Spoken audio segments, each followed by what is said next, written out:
You heard that, right? I did. Okay. Okay.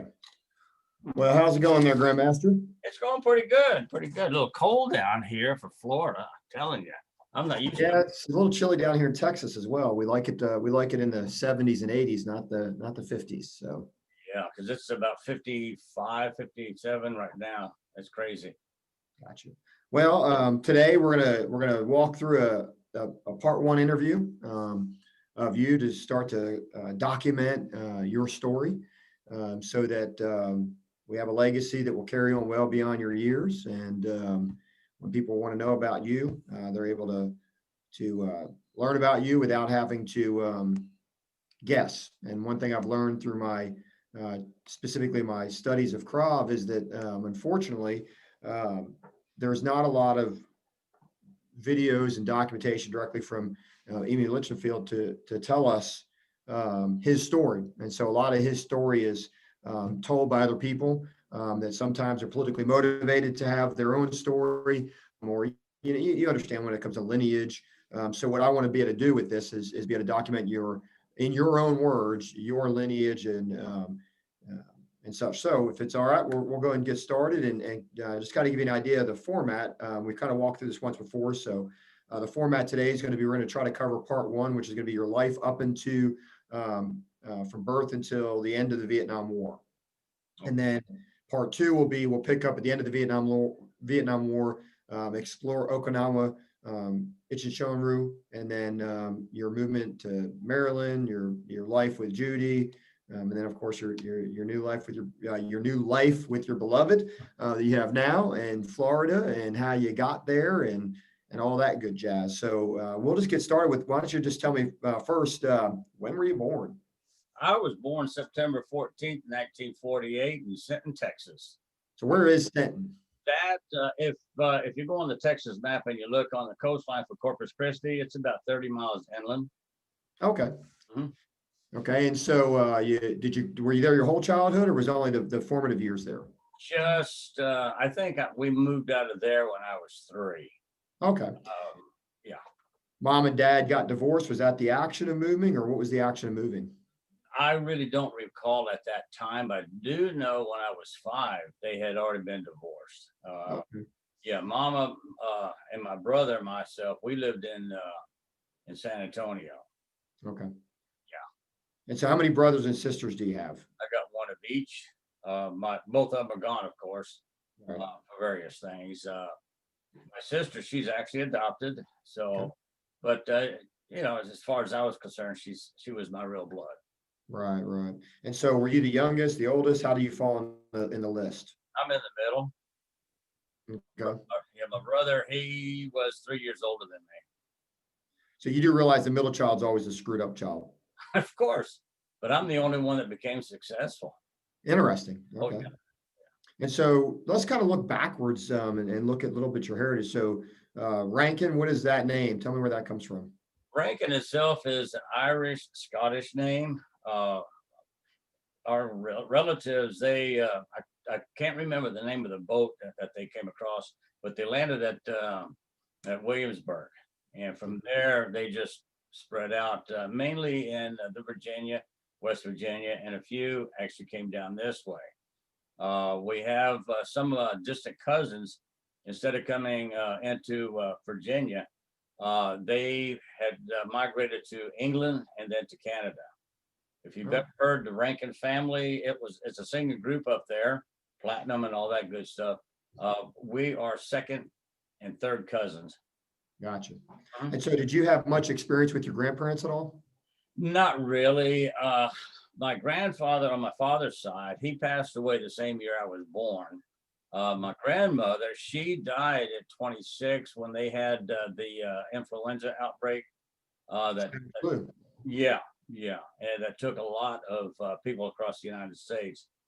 On my mother's side, my grandfather, he was Jewish. His relatives had escaped the concentration camps, and so they came over here when he was just a baby. So when he grew up in the newspaper business, and he worked for the New York Times. When I went up there, I had the privilege of what he did, he actually distributed the newspapers Hmm.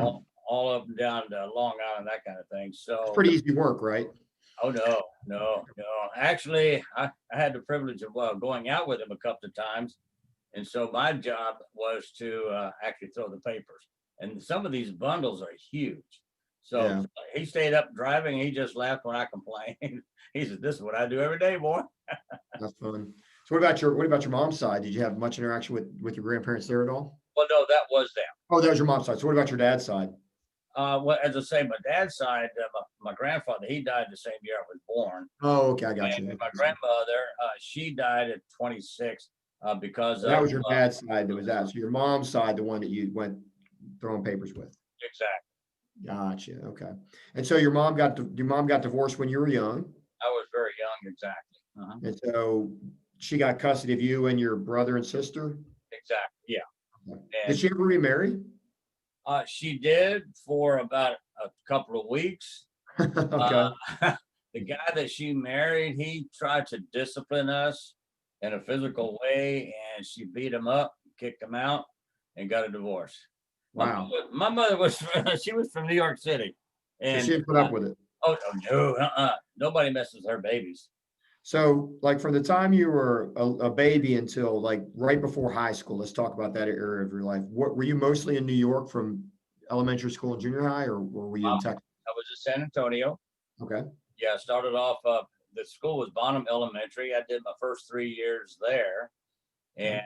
and the third year was kind of interesting. We had the teacher. She come up and she said, "Okay, boys and girls, we've got a new student coming in, and this student here looks a lot different than you or me, and so just make her comfortable."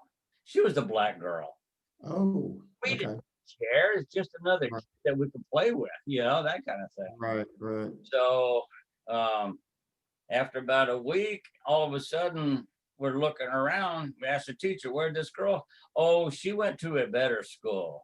She went to an integrated school. Not Oh, and segregated school. yeah." So we had an education like that. We didn't have any kind of negative bone in our bodies. We were just kids, and Right. that was the first example of that kind of living. Not good. Not So, good. who was the biggest influence on you in that early childhood area? From birth to about seventh, eighth grade. Who was the biggest influence on you? Always my mother. Okay. So, what's the one? If there's one thing that you think of with your mom that she taught you, what would that one thing be? Respect. Uh, she instilled respect because you never know who you're going to talk to. My Right. my brother and my sister, they were like sorry about that. They were like rebels, and they got into trouble. Matter of fact, they even fought each other, and I was the one that broke in. But Mama always wanted me. She always wanted the best for me, and because of how she treated me, uh, I'm the only one that got education in the family. She graduated high school at 15, 16 years old. She's very bright. My brother, he quit. He did other things. My sister quit. She did other things. But I went and got myself a PhD. Well, I got a bachelor's degree, a master's degree, two masters, and a PhD, an honorary PhD. Nice. So I'm very fortunate. I wouldn't have had that kind of drive if it wasn't for her. So I owe her everything.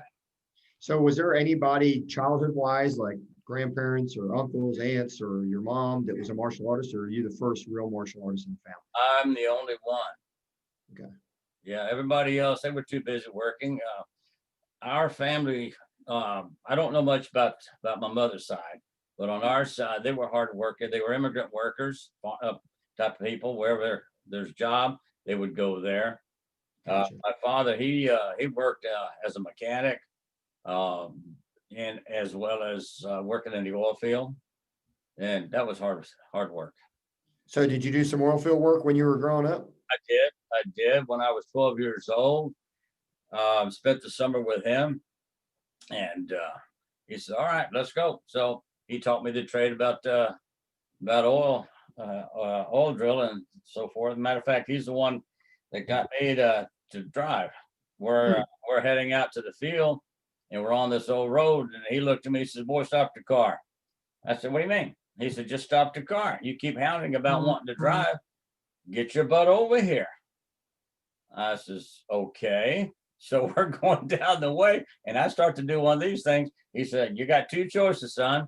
You either run into that car that's coming at you or keep this car going straight." That was entertaining. How old were you when that happened? 12. 12.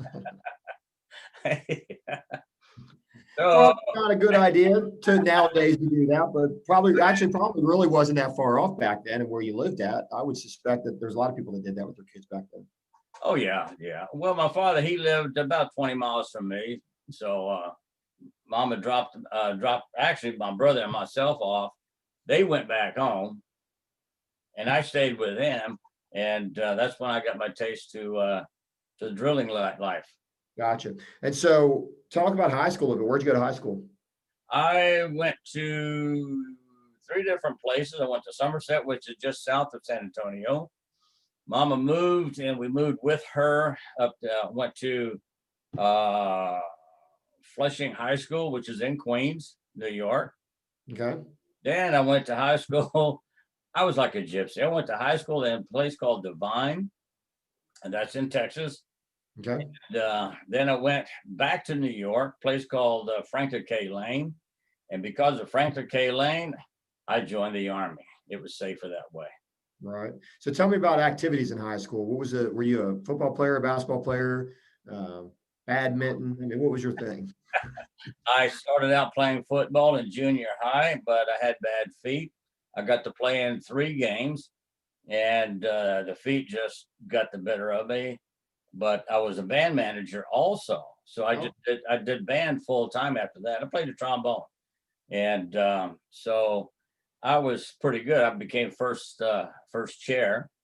I mean, when you told me this, when we talked about high school before, this was one of those like, really, I had no idea that you had an instrumental musical background. And so I was kind of like, all right, the old guy's a trombone player. When's the last time he played? Oh gosh, 30 years ago. So you're not going to do it at the Hall of Fame? Well, I tell you one thing, we were talking about my singing, for a test to see if this is fine. 2 Hall of Fame, the Hall of Fame, the last Hall of Fame in Maryland. Okay. I was setting up the karaoke just for some fun. So I started singing. The crew, the hotel crew, they stopped doing what they were doing and they were watching me. They were filming. Wow. So it was either really good or really bad, one of the two. One lady, she was a bartender. She wanted me to autograph her film. I said, for what?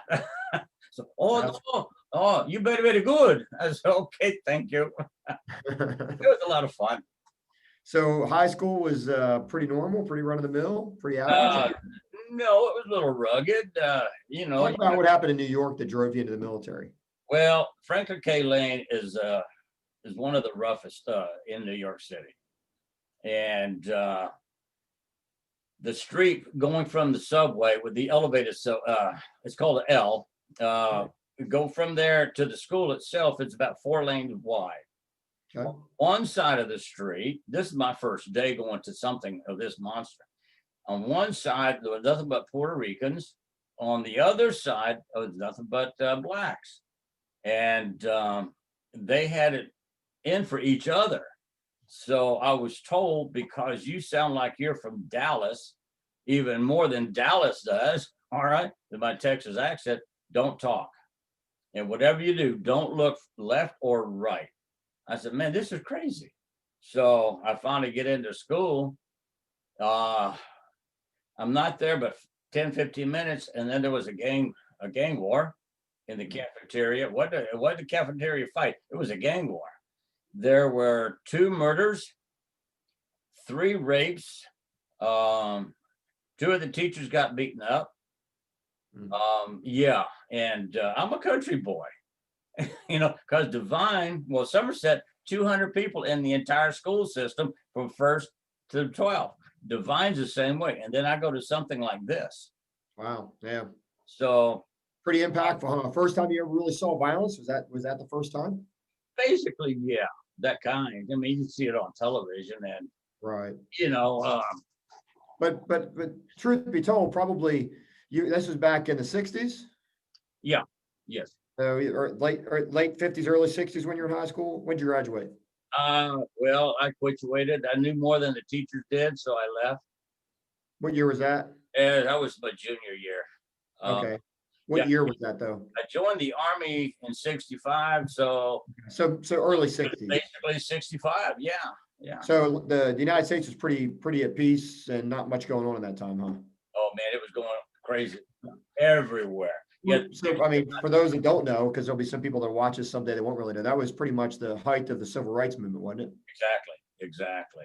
And it's any large city, uh, Detroit, DC, Philadelphia, Chicago. I mean, they were all flames, and it was just crazy.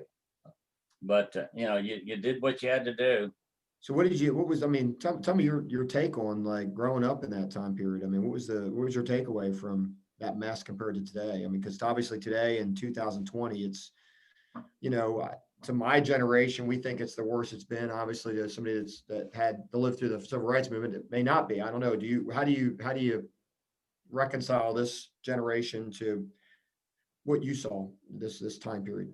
Well, back then, the race relations should never even taken place because you have people from the north, they just did not, or and even from the south, they did not like anybody of a color. Mm. And we had what you call the skinheads. They didn't like anybody unless they were white, Baptist, that kind of a thing. Oh, I got you. Okay. And so I can understand the blacks wanting freedom because they never had it before. But Right. nowadays, people live on hatred, and it doesn't matter where it comes from. You can be white, black, or whatever, and it's a terrible education for the young people, no matter what their background is today. So you think it's worse today, or was it worse back then? It's worse today. Is it? Oh So yes. the civil unrest and the divide in the country is greater today than it was in the 60s. Oh exactly. See Oh, back wow. then, yeah. Well, back then, we were religious. I don't want to say Christians, but we were more religious then than what is happening now. As a And society. yes, Okay. yeah, and so people hear me pray. They say, "Well, I didn't know you were this. I didn't know you were that." I said, "It gives me a good resolve when I talk to the Lord." And if most people would do that, you would think that they would start calming down. But they use His name for their nastiness. Right, right. It's a shame. So you're go back. So you see this big fight. You're a junior in high school. It's 1965-ish. Made a pretty big impact on you, didn't it? It did. It did. As a matter of fact, I had a friend that he wasn't very strong, and people started. And some of the guys were picking on him, so I invited them up to the football field, and I was the protector. And so I got angry when I was fighting this one individual to the point where they had to pick me up. Uh, I was, if I wasn't provoked, I'd have been okay, but I was provoked. I broke the poor guy's nose. Both of his eyebrows were completely open. He lost several teeth. And I was called down to the gymnasium where the superintendent had an arm out like this and a sawed off baseball bat. He hit me one time and I could still feel it. Yeah. But whenever people had a skirmish in Somerset, they say, okay, I tell you what, I can't fight. Them talking, I'll go ahead and get Billy. He'll come over here. He doesn't mind. So, So you went by Billy back then. oh yeah, everybody call me Billy. The only ones that are allowed to these days, you, um, and my family, not my present family, but all of the ones in Texas. That's all they knew me as. Right, right. So you see this fight and you make a decision off that fight, huh? Oh yeah. What Oh, was yeah. that decision? Well, the decision was it scared me Okay. because yeah, what I had done to that individual, I didn't remember any of it because he kept calling me SOB, SOB, SOB. And all I saw was red. And when this football player pulled me off of this guy, I looked at my knuckles, they were all busted open. And I looked at his face and said, oh man. Mm. Yeah, wasn't any good. He and we became pretty good friends after that. Oh, okay. But that's not the kind of education you want to put out there. Right, right.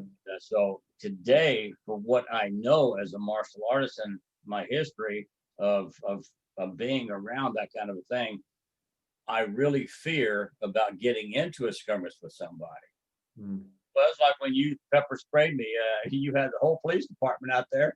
I wonder what the heck's that about? Experience and wisdom is what that's about.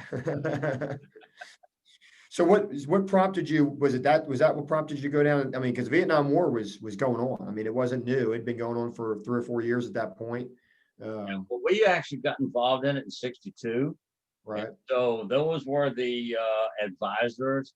You didn't hear a lot. '64, you started seeing it on television. '65, it got worse. And it just escalated from that point. We had a tremendous amount of people get put in. I should say they all deployed by the thousands at that time to Vietnam. And when it came to my turn to go, I volunteered for that. So tell me about that. What triggered the go down to the recruiting station? How did that happen? What preempted that? Well, because I was going to Franklin K. Lane, I actually feared for my own life there. And I told my mom what's going on, and I would like to go, join the Army. And she questioned me about it. So I've already stopped at the reservist, whoever that guy is. The recruiting office. Yeah. Yeah. And I said, here's the papers that you need to sign. So she thought I was going to be in the Army band. And I tried. And so anyway, she signed it. I go back down. Everything was fine. I figured if I'm in the Army, I'm going to have a rifle. I'll have a weapon to defend myself, and I'll learn other things at the same time. So you go down there, you raise your right hand, and was that the first time you ever took an oath of office? Yes. Yeah. So how'd that make you feel? Oh man, I felt proud. Yeah. Because I've seen other people, being transported in a body bag coming back, and I said, this is not good. This is not good.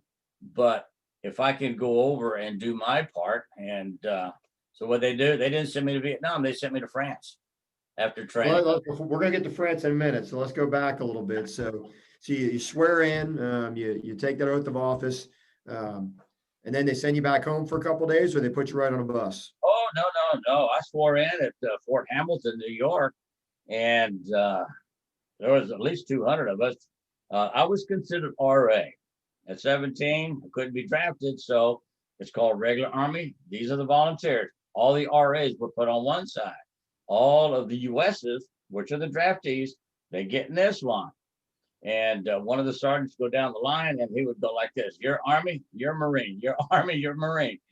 Oh yeah, it was big time for these guys. And so we did some paperwork, and I don't believe we did any shots there. So we got on the bus and we headed on. The group that I was with, we went to Fort Dix, New Jersey, and that's where I did the reception, getting all my uniforms, all that good stuff. And that's where I did my basic training. Where you got your first real good haircut, right? Yeah, I even had to pay for it. I know, right? 50 cents. The worst haircut on the planet, they make you pay for it. Yeah, you figured, okay, I said, well, no, get used to it, son. One individual was there. He says, "Oh, can I keep my sideburns?" And the barber tells him, "Well, just hold it out your hand." So he did, and he put them in his pocket. So how was that first experience of meeting your first drill instructor? Oh man, it's a little bitty Puerto Rican. If you've ever seen the movie Full Metal Jacket, when the GIs get on, that's what this guy did. He come on, started screaming at us that We were petrified. And then he looks at me, he says, I don't think anybody told you to sit there on your dead ass. Get out. I was gone, duffel bag and everything. I even tripped down the stairs going out of the bus. So you get there and you do basic training. And there's some people that probably don't know how that works, but it's not just going to learn how to shoot a gun. It's you march forever. Oh yeah. And you stand in line after line, but every moment, at least from my memory of basic, every moment of every day there was full. There was never a moment where I wasn't supposed to be somewhere or do something. And so for you, was that level of discipline, was that new to you, or was that just kind of old hat growing up where you grew up? Well, that kind of discipline was very new, because my mother wouldn't scream at me unless I did something to upset her, and then I deserved it. Here I'm being screamed at. No reason at all. I'm just breathing. Right. Yeah. And so prior to basic training, had you ever studied or trained in martial arts? Never. So, I talked about this before. I think a lot of people don't realize that that martial way that we talk about, I've spent, my gosh, brother, 25 years together talking about what it means to be a warrior. It really started then, didn't it? I mean, it really started with basic training where you learn this level of very translatable to what we do in martial arts. You learn this level of discipline first. Exactly. Who you are, getting your mind right, getting your physical body conditioned, eating everything they tell you to eat, not eating what they tell you not to eat, sleeping when they tell you to sleep. I mean, literally, they create this whole world of discipline around you. But then what I found was fascinating for me was that first time learning, at the time, the Army judo system, throwing each other down and beating each other's asses. Was that the first time you ever experienced hand-to-hand combatives training? Oh yeah, that was it. And I found it very not. It was very entertaining. The education was great. I loved it. It's like something clicked, didn't it, for you? It did. It was like I was born to do this. And so the DI come over. He said, "You want to go at it for real?" I said, "No, thank you." He said, "All right." And he attacked me anyway, and I did exactly what he told me to do. And I dropped him, and then I started shaking. I think, oh, this guy's going to beat the devil out of me. One guy challenged him, and that was a mistake. Mm-hmm. Yeah, three of them took him out. So that was the first time you'd ever, and it's funny. It's funny to me because, like, and my background. I mean, I started in boxing and as a kid, and then I got into the military style of combatives, and then got into Krav, and then I jumped into Taekwondo and was in most basically those were my two predominant disciplines. What I found fascinating, for me at least, not necessarily in the Krav Maga side, because it's very similar to the military, but what I found really fascinating was the level of structure in Taekwondo. It was very similar in a lot of ways to the Army in the aspect that they were teaching mass quantities of people the same type of skill and the meticulous breakdown and knowledge of how to break it down. It's much like with karate. I mean, there's a method to teaching a lot of people at the same time, for example, the kata. And that's, to me, what basic training combatives really was the first thing I recognized as a black belt in martial arts, is that, my gosh, it's not that far different from or far removed from what the structure of training that we got in the Army. Was that your experience too, or no? Exactly. See, people, when you hear martial arts, they really don't know the true definition of martial. It's military.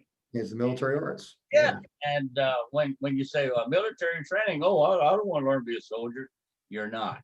However, the discipline is the same. You got to train to go out and battle. If you waver from the priorities of that, you're gonna die. Mm-hmm. And so, oh yeah, it's all good. So when was the first time? So yeah, we talked about this before. So you go to hand-to-hand combatives, you do great, you enjoy it, but then I'm sure for every soldier I talk the same way. Then there's that moment when you meet your new girlfriend. Well, I met her before I went in, so. Now I'm talking about the M4. No. The M14. You had an M14. I had an M4 when I went in. But anyway, so you get your new friend, your new companion, and it was an M14. Yeah. And how did that feel the first time you had that weapon in your hands? Oh, I fell in love with it. Yeah, I had no problem with it at all. I forget what I named it, but I could take that thing apart, clean it, put it back together all within 5 minutes. And that's with the cleaning. Just to Right, take it right. apart and look and put it back together, Who knows, yeah. 30 seconds. Yeah. Quick. So you go to the range, you learn how to shoot. Was that the first time you ever really fired a rifle? No, I used to go out deer hunting, that kind of thing with 30. You had some experience going in. Yeah. Gotcha. And so you go in, but they teach you, really, they teach you how to do it different. I mean, killing a deer for sustainment to eat is different than preparing to kill a soldier. And I'm just thinking back to, we were talking, it's probably, I bet it's 28 years ago, maybe longer now. It would have been 99. How many years ago is that? Too many. Yeah, too many. I was in Maryland. We were just sitting, we were having dinner somewhere. We were just talking about, I had just finished reading a book about the Marshall Way, one of several books you'd had me read over that period of time. And it was talking about how they desensitized soldiers and how to go and do what we have to do when you're shooting a firearm in a human being. And so they use the silhouette so that you get used to that outline of a human being. And so how was that the first couple times you started shooting that? Were you recognizing at that time early on that you were training in a art, a way, a tactic that was going to be applied on another human being, or did it not really register at that point? Well, when we were doing, when I got into basic, all right, we had to do exercises, and every time you do an exercise, you always use the word kill. Right. Always. And so it was drummed into your head at that point. And I didn't have any issue with it. I didn't have to shoot at anybody yet. And I figured, okay, well, I'll get the education and hopefully I'll survive if I ever do go to war. But to go out and shoot a silhouette, I did not have problems with that because it was a piece of cardboard. And some of the individuals did, but do you believe that training prepared you for what you'd eventually have to do? yes, it did. We had some very good instructors. And so you go through, was it 8, 9, 10? How many weeks was basic for you? It was 8. 8 weeks. And you finished basic training, and where was your AIT at? It was down at Fort Gordon. Fort Gordon, Georgia. Yep, I was supposed to have been in the communication in the comm center, working for either the Washington D.C. or that kind of thing. I said, well, okay, I guess I'm not going to go into combat. So I did all my thing there, and I trained with the the 173rd for a short while. They wouldn't let me in because I was too young, but we trained with them, with the exception of doing the jumps and all that good stuff. So I got a pretty good education while I was there. And so you get done with AIT. Do you go home next, or I you get leave? I went. Yeah, they gave me a week, something like that, and from there. And home itself was actually New York City. That's where my mom lived. So you went to New York City? Yeah. And so I went home to her, and after the week, I go to she takes me to McGuire, which is McGuire Air Force Base, which is just on the other side of the fence from Fort Dix, and that's where I flew to Europe. So you get stationed in France? I did, yeah. And so we talked about France before, you and I. France was pretty laid back, pretty easy. Got along with everybody. Oh yes, oh yeah. Except for the first time you ever faced violence on the street directed at you was an automobile incident, wasn't it? Well, it wasn't violence; it was stupidity on my part. A friend of mine, we started celebrating my 18th birthday in a hotel. I was civilian status, no uniform, so that was my barracks, if you will. And so we had to meet some folks at a bar about 2 or 3 blocks away.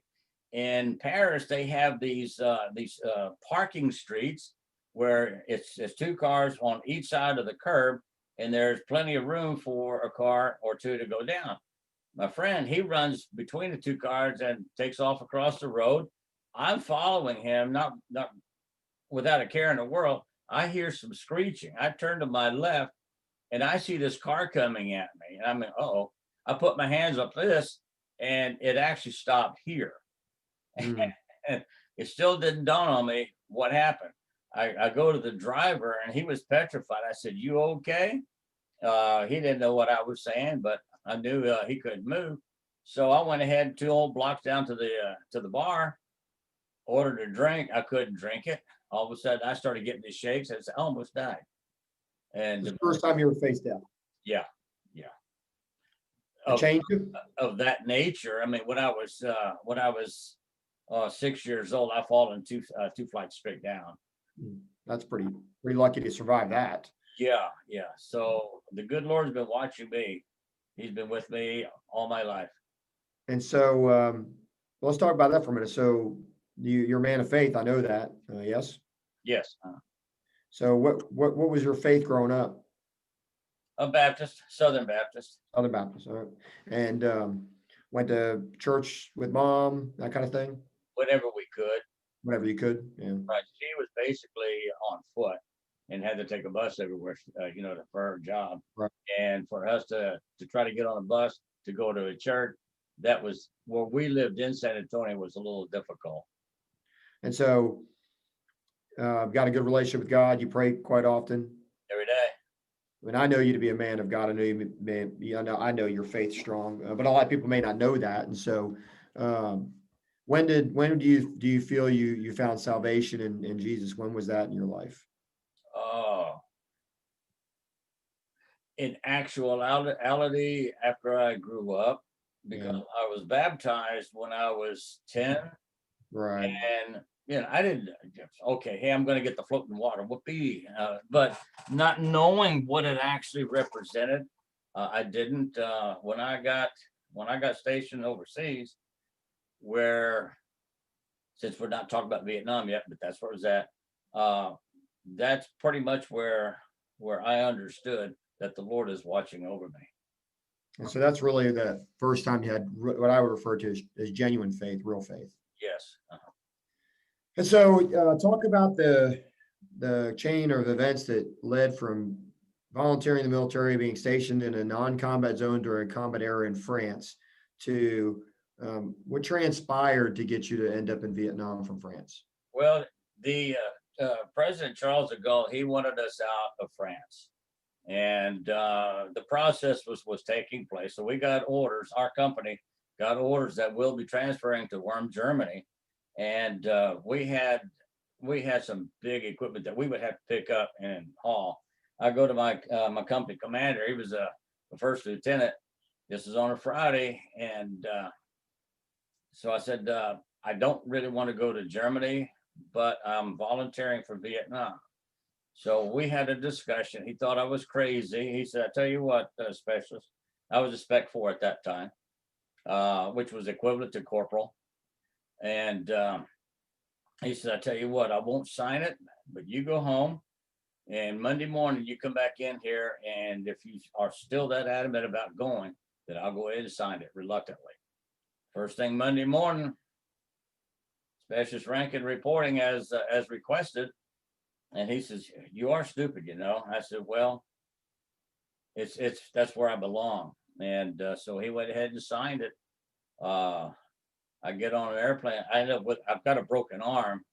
I got lonesome one day, and I started beating the devil out of a locker and broke several fingers. So I'm flying in the air with a cast, dumb.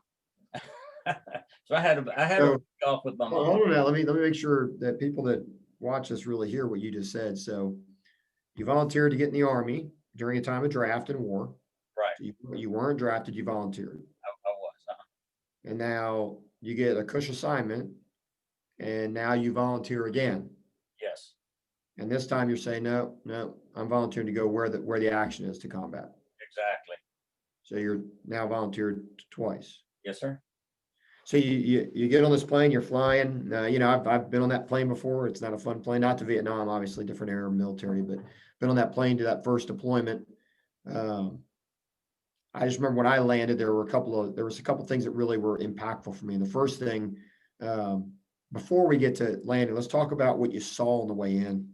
I thought I was flying into hell, literally.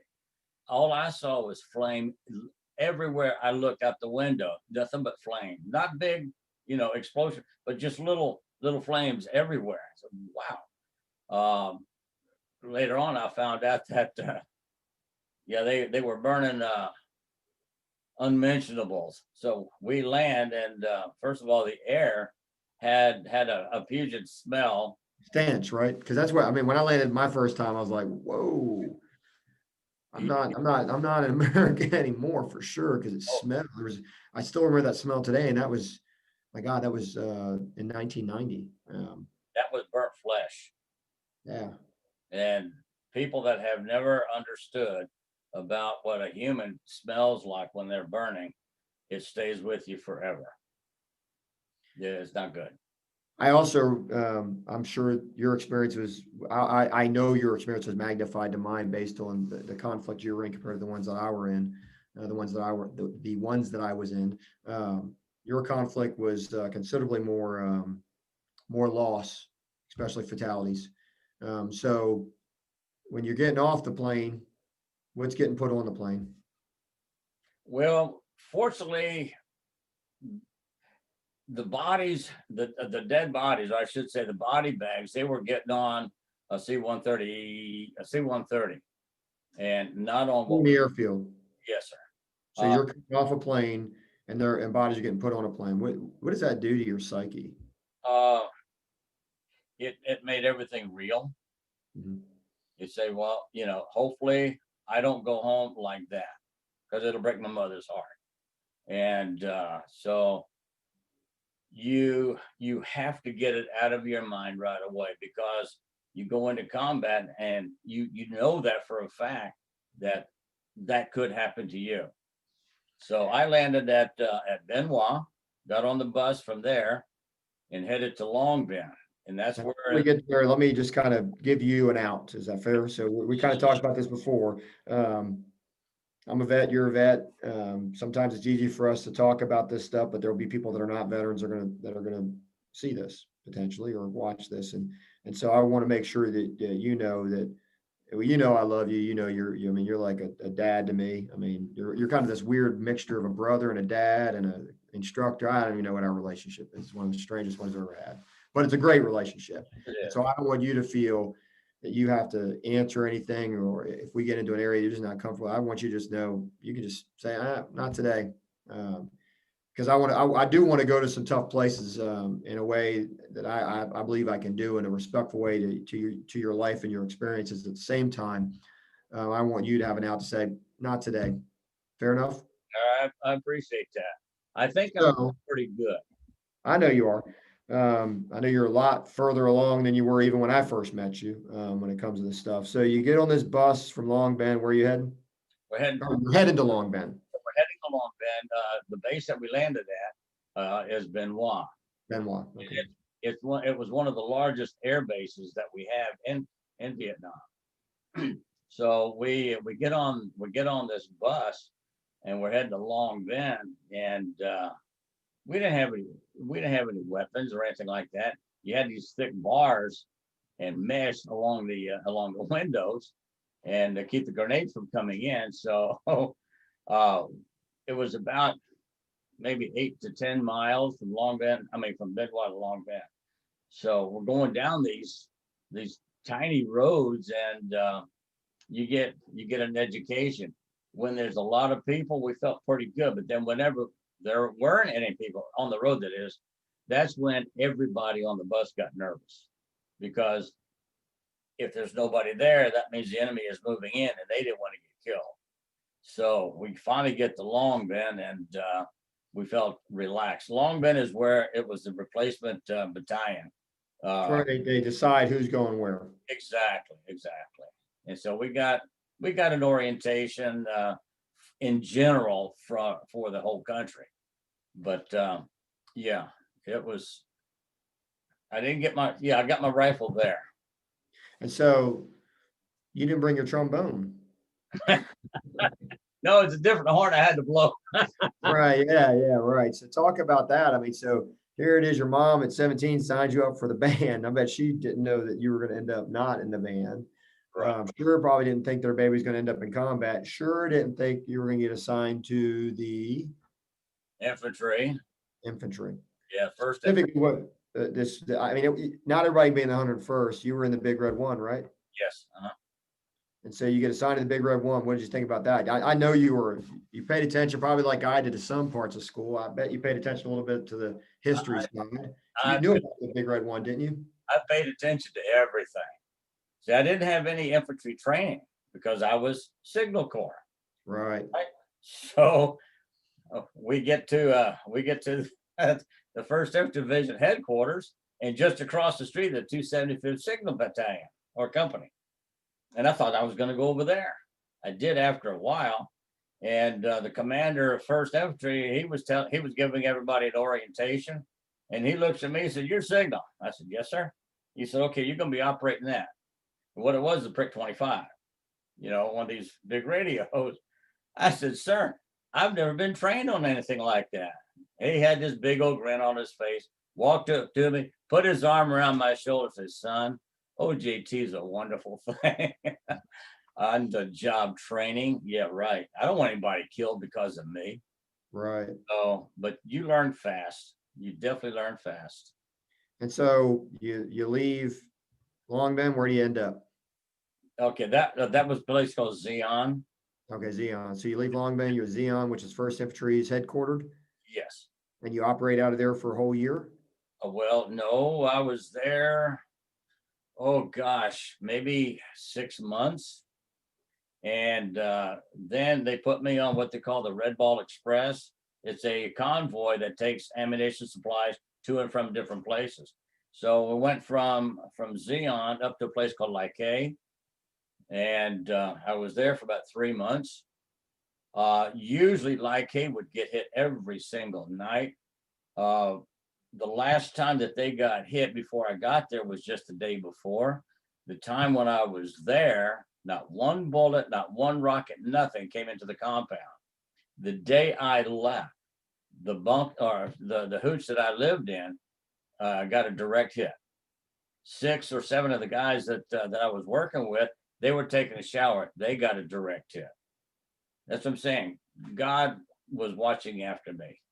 I had a similar experience in Panama. The McDonald's, we went through the McDonald's. Yeah, there was McDonald's there. Strange, funny things that go on. And we decided we were getting tired of MREs, so we're going to go eat at the McDonald's, even though they told us don't do it. And so we literally, you know how that goes. So a bunch of idiot soldiers, we go over there and order us some, I don't know, Big Macs, whatever, eat them up, leave, and within 15 minutes of us leaving, they blow the building up. Mm-hmm. And I just remember thinking to myself, oh, wow. I mean, that was kind of like the holy shit, this is real. Yeah. Oh yeah. Yeah. It's crazy. It's crazy. But And so even though, okay, I was the on the convoy, I was the shotgun. All right, I wasn't the driver. I was the lookout guy. And so we got a couple of shots going up. We crossed a bridge out of a place called Bencat, and it was like a big gorge. We crossed the thing. As soon as the last truck goes across, there was about 15 trucks. It got blown up.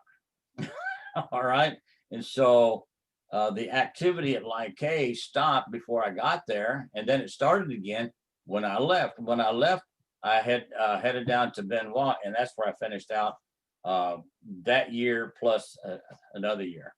And so had you, at this point, before you get reassigned there, you've already earned your combat infantry badge?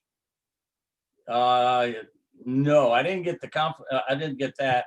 I should have. I didn't get it until I was at Benoit. Oh, okay. All right. So you get down to Benoit, then tell me that last 6 months of the first tour. What was that most? I based on conversation we've had, I know that's where you were most impacted. It's really where your life kind of changed. Well, it was actually the last 9 months that I was there. Remember, I was there 2 years. Right.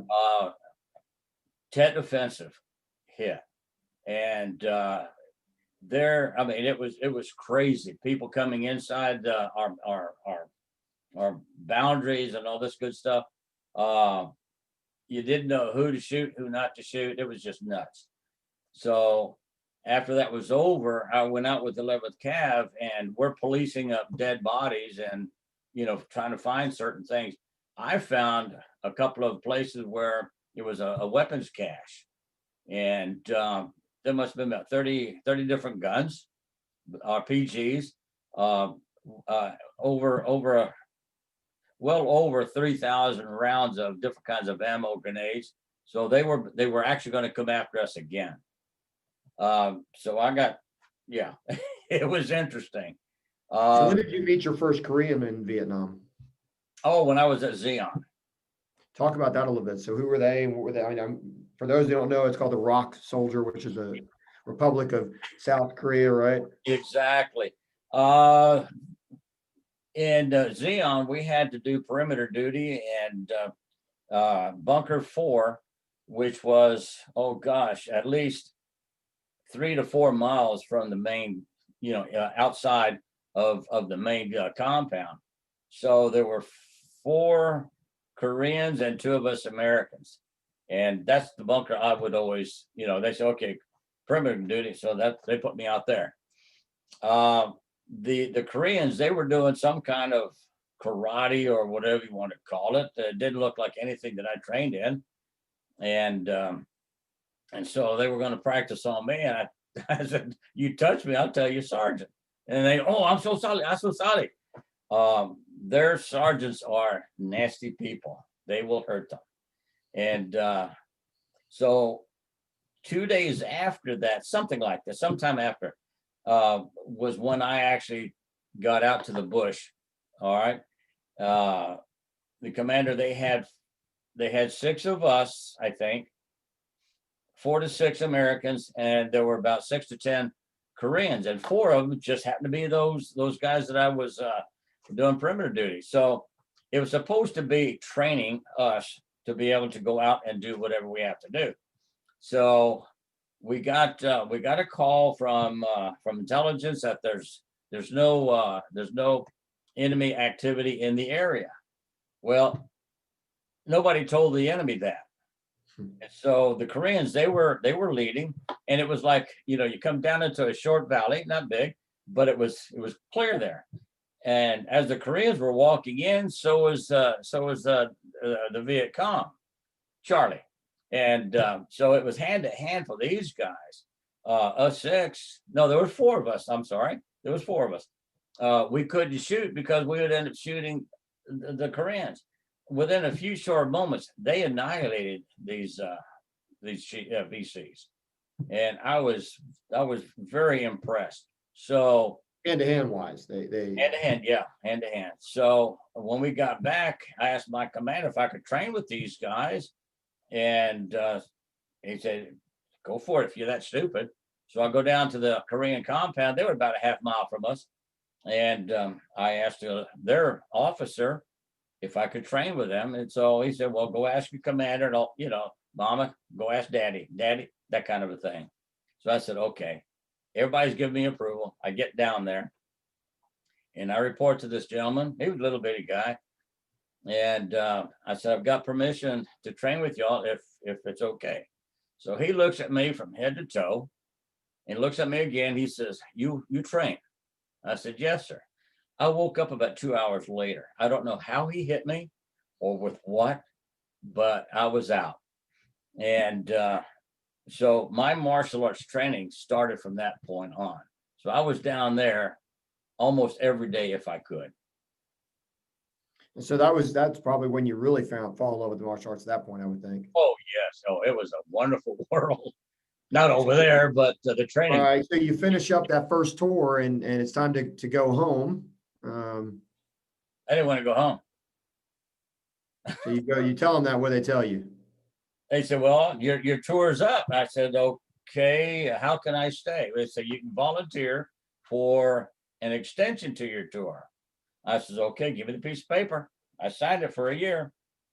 He said, well, you got 30 days of free vacation. We'll send you back to the world, the land of the big BX. And, you visit. Basic exchange. That's like Walmart, for those that don't know what BX is, the big land of the big BX. Exactly. And so that's what I did. I came home and stayed with my mother up in New York and my brother. You felt like you were home or no? No, I was very uncomfortable. You wanted to go back. Well, the thing of it is, you sit down to dinner. See, over there, you didn't mind saying, you're your language changes. So I'm sitting down to dinner, and I never said the word hell or anything in front of my mother. And so we're having some biscuits, and I said, "Can you pass the F and butter?" But I said the word, Right. and you could have heard a pin drop. Billy is cussing. Oh my goodness. I said, "Oh, I'm sorry." So, but anyway, after that, Bobby, It changes you. I mean, I mean, most people don't get this. I mean, going to basic training changes you. oh yeah, it did, but not to, Going to France and being RA changes you again.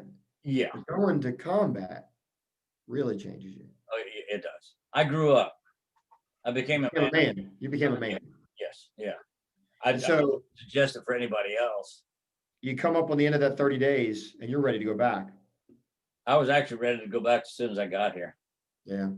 And so just a tactical timeout. I want to make sure people that watch this catch this. You volunteered at 17. Yeah. You go to France. You volunteer in Vietnam. Yep. 2 times. You do what is asked. 1 tour, 1 year, and you're free. Exactly. And now you volunteer a 3rd time. Yes, sir. So you 3 times over volunteer. What causes somebody to do that? Are you crazy? Well, some people Don't answer that. now some people say yes and some don't. What causes you to do that, man? I mean, Well, usually the AFR, Armed Forces Radio Television, all right, they usually would censor everything coming out of the States. Well, they figured you got to live with it. And so we saw it on television and on the radio, we're listening to how bad that we're being treated in the States. You know, all those baby killers, they need to die over there. And these are our fellow Americans. And so it was, yeah. Why do I want to go home to that? right. All right. And it's just like on the Freedom Bird that I went home on, the bird before me, there was a gentleman that was wounded several times. He never died. And we all landed at Travis Air Force Base. He's the first person out of the plane, still on the very top of the ramp. He holds his arms out. We were just being told this. Holds his arms out and says, "I made it home." An American civilian. They allowed people on the base to welcome home these guys. This one guy comes out of the crowd, shoots him, and kills him dead on the spot. And so we didn't want to come home to that. I mean, good gravy. So when it was our turn to land, which was the next day, it was like a ghost town. I've been to Travis a few times, but I've never seen nobody out there. The SPs, no homecoming at all. No. The SPs were out there, and they had us double time it to the nearest terminal. And oh yeah. So you get back to Vietnam that 2nd tour, and tell me about how that goes. Oh, I was so comfortable. I had my weapon, and it was all groovy. I'd already had some issues with my commander, and he called me in this one particular day, and he says, "You're volunteering to take this mission." I said, "What mission? I'm not a special person." He said, "But you are special forces for the you're Vietnamese special forces." I said, "Well, that's beside the point." I said, "What do I have to do?" Because I'm volunteering. He said, "Well, this one individual, he's a mayor or some kind of a person in this one village, and he's playing both sides of the track. Your job is to go out and take care of him and coming back. You're not going to get any medals if you succeed. Nobody knows about this." I said, "So this is a suicide mission." He said, "Well, Sergeant Rankin, we don't like to say that." I said, "Yes, it is. You want my ass dead." So he just said, "I advise you to calm down." I said, "Why? You gonna lock me up before I get killed?" So anyway, those of you that have seen my pictures on Facebook, I'm sitting on my hooch on a cot. I've got my purple beret, which is the Vietnamese Special Forces headgear, and I'm putting my thoughts together because I really didn't think I was going to live past that night. When he said take care, let me pause you for a second. So when he says take care of him, that's not like go make him bacon, eggs, and coffee. No, I had to kill him. Yeah. Okay. Go ahead. So you're sitting on your hooch, you're contemplating this. Yeah, because I have to take care of this guy, and he's not shooting at me. But at the same time, I could very well get killed in the process. I didn't want really to do either one. Right. So I did whatever I had to do. I said, okay, you guys are going to helicopter me. I said, no, you're going to be on the back of a truck. Going to take you up so many meters down this one road. You'll get out. You'll have your compass, a 45, and your special bayonet that we just gave you. I said, okay. So now I'm arachnophobic. All right. I am scared to death of spiders. Vietnam, as well as Panama, where you're at, they got some of the biggest spiders in the world. Oh yeah. Yeah. I had to trick through all this to find this village. And so I'm going through slow. If you ever seen Bat 21, it was almost like that. All right. But you had to see Bat 21, the movie. Right. It's a great movie. Yeah, it was. Kenny Glover and Gene Hackman. Gene Hackman. Yeah, Gene Hackman's the shot down pilot, right? Yeah. Exactly. So I hear a little bit of talking, and I'm starting to go slower. And I get to a point where I see this small hamlet, and I recognize this one guy. He lights up a cigarette and turns around. There was nobody else around. So I said, okay, this is good for me. So I sneak up, grab him by the nose, put my handle here, and so he wouldn't holler out. And I went ahead and sanctioned him. And all of a sudden, somebody's coming out of the nearest hooch, and he was fumbling, trying to chamber around, and all I did just threw the knife at him, and I was very lucky. It stabbed him here, and he went down. Nobody hollered, no shots. I took my knife, wiped it on the guy, and I go back out into the jungle. And I didn't hear anybody, any commotion, so I wasn't being chased, which I was very lucky. The next morning, I mean, I'm dirty. I'll get out. I go up through the gate, go up to the orderly room, which is the office where the commanding officer, the first shirt, all that good stuff is at. And I look at him. I said, "There, yes, OB," and I used the actual words. I said, "It didn't work. I didn't die. So there's not a damn thing you can do about it." I said, "You get in my way, and I'll do you the same way." I was very upset because he put me in a position where I had to take a human life, and I actually took two. They were hoping that I would not make it, but I did. And so for the longest time, your mind plays tricks, and for horrific things, it will bury the thoughts to keep you from going crazy. So what else? What else? I mean, so was that towards the end of that second tour, or the beginning, middle? It was in the middle of the second tour, and so I had about 4 months to go. Tell me about that 4 months. What happened then? I was in charge of the motor pool. Pretty laid back, huh? Yeah, they didn't want me to mess around with anybody, and it's okay. However, during that same period, had to get a convoy together. We supposed to go up to Quezon and replace the Marines. That's no. But the skirmish that those poor guys were going through finally halted, and they told us to just to back off because it had been canceled. That's okay. Yeah. So my remaining part was okay, but I still didn't want to come home. So that you finished tour number 2 and you've done enough at that point in your mind? Yeah, I was I was still active duty. When I got home, I was inactive reserve. But you're at that point, there comes a point, even when you know it's what you're made to do, you got to take a break. You got to pause. Yeah, I was mentally exhausted, and Talk about that for a minute. So, I mean, when we talk often, we use that term situational awareness. I think it's a terrible term, by the way. I don't teach it anymore. I teach situational orientation to my students. But situational awareness, for those that don't know, it's really this constant evaluation of your surroundings and being aware of what's going on around you. I think for people like you, Grandmaster, it's really more situational orientation. You're not just thinking what's going on around me, but you're thinking how does it impact me?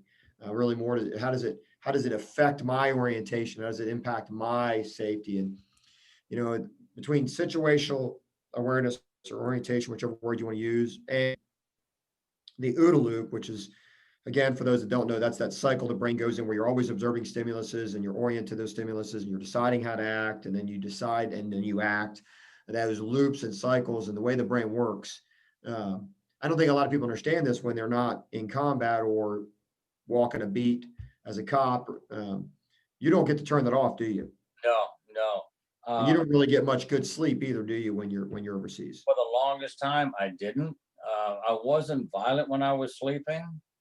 I've been kicked in the back several times from my wife. Yeah. Yeah, but since '68, it wasn't too bad. But when I had to get rid of the uniform, the green, then all of a sudden, if I go to a mall, a shopping center, wherever, I'm looking at everybody. I mistrust everyone. Even to this day, I still do the same thing. Yeah.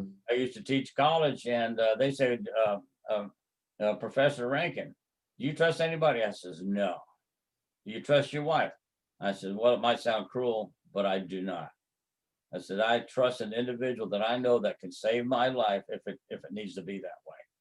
They go, wow, that's rough. That's really what we talk about. When we talk about the band of brotherhood, or, the band of brothers, the brotherhood. At the end of the day, at least my experiences, those are the people that when it's been thick and they're next to you, those are the ones you really know, because that at that point, there's no question. Oh, And exactly. it wasn't about white or black or Jew or Christian.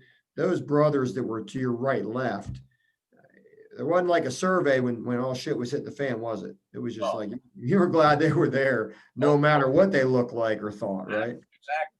I was, I was even with this. Oh gosh, he was an atheist. All right, and this is during TET. So we're shooting, and out of the clear blue, he says, "Oh God, help us." I said, "Excuse me." And now you know God. Okay, cool. He didn't want to take. He didn't want to take any chances. As a, So, it's so funny. We used to call it foxhole faith. I mean, these guys would find Jesus right in the middle of all hell breaking loose, but they wouldn't know Jesus Friday night when they're running around chasing tail and drinking beer. They absolutely wouldn't know Jesus when bullets are flying at them.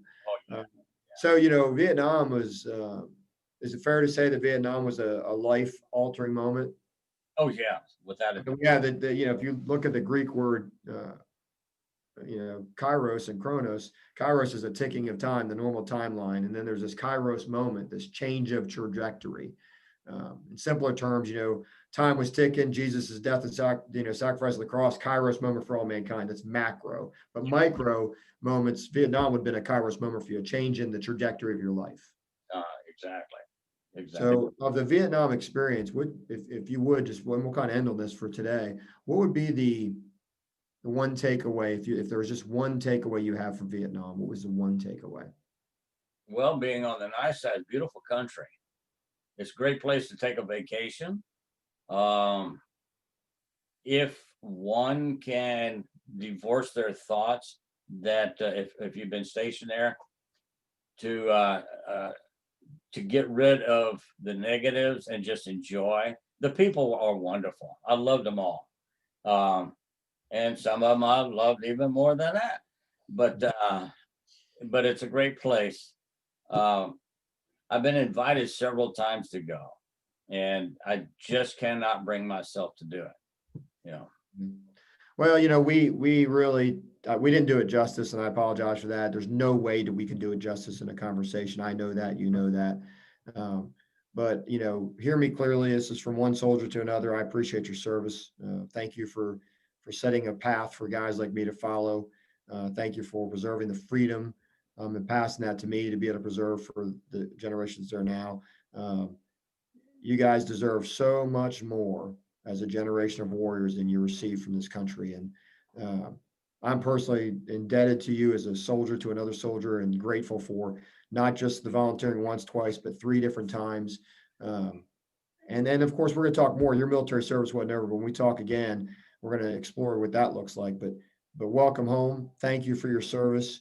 This country is indebted to you for the eternity of this country's existence, for the sacrifice of you, and more importantly, the brothers and sisters that are on a wall. So I Well, appreciate you. thank you very much, and thank you for your service.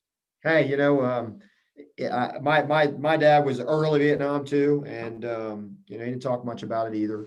I actually have talked more with you about Vietnam than my dad, and so of course, he's been passed for about 7 years now. Wish I'd been able to do more of that with him, but I couldn't. But I've gotten to know my dad more because of you, because what I learned a long time ago is one soldier is just like another soldier, and so been, yeah. So, it wasn't hard for me to join, wasn't hard for me to serve. And like you, I had great examples in front of me that drove me to serve, and then of course serve again, and then of course serve again, and then of course serve again. I think I might be done now. I don't know. We'll see. I say might because, like you just never know when I'm called, I'll step in and serve, that. So thank you for the example you've given to not just me as a soldier, but for me as a man, and for me as a black belt. I know I can speak on behalf of hundreds of black belts and thousands of students that you've set a course through your life that allows you to speak into our lives. And man, whether you realize it or not, Grandmaster Rankin, you have an incredible legacy. Your ability to some of us, you're William to others, but to the vast majority of people, you're a Dr. William Rankin, Supreme Grandmaster and founder of the United States Martial Arts Association. And there's so many of us that are indebted to you for how you've raised the organization and raised us black belts underneath you to carry on a legacy that we're obligated to carry on because of the sacrifice of people in front of us. So with that, I'm going to kind of make a couple of quick statements to anybody that's watching this. We preach some tough topics. I mean, it's not easy to talk about service. It's not even easy to talk about experiences. And I ask that you just be respectful of what you've heard. If you want to share the information that's here outside of the context of this, I implore you, reach out to Dr. Rankin and get his permission first, or someday whoever is in charge of his legacy before you speak of the things he talked about today, because he trusts me with it, he trusts you with it, and so we need to honor him and respect him for his service, sacrifice, and protect his legacy, because that's what this is about. This series of interviews might take two, might take three. I'm going to try to talk him into a third interview, because we're going to talk for sure about post-Vietnam all the way to today, and try to chronologically examine the legacy of this great man and see, what got him to where he's at today, and causes guys like me to be crazy in love with him, to follow him and do whatever I can do to help him. But more importantly, I also want to dive into his tactical intellect, his martial intellect. And I've got a series of questions I want to ask him. I don't even want to prep him for those, because I want to get authentic, what I know to be ass kicking Grandmaster Rankin on the mat with me. But there's some things that I think would be really interesting for some of you guys to hear about, the way he thinks, how he breaks down technique. So stay tuned. We're gonna have part two that's going to explore post-Vietnam to 10th degree black belt Grandmaster Rankin's life, and then if we have time in the next one, if not, then we're going to jump in. I'm going to talk him into the third one where we can just kind of talk about that tactical intellect that he has, because I think that's really where we're going to get the gifts that we get to keep on giving. So, Grandmaster Rankin, Billy, brother, Love you. Appreciate you trusting me at this time. And I look forward to us doing this again. I think we're going to try to get together another week, maybe, and do it again. I think we agreed on the 18th.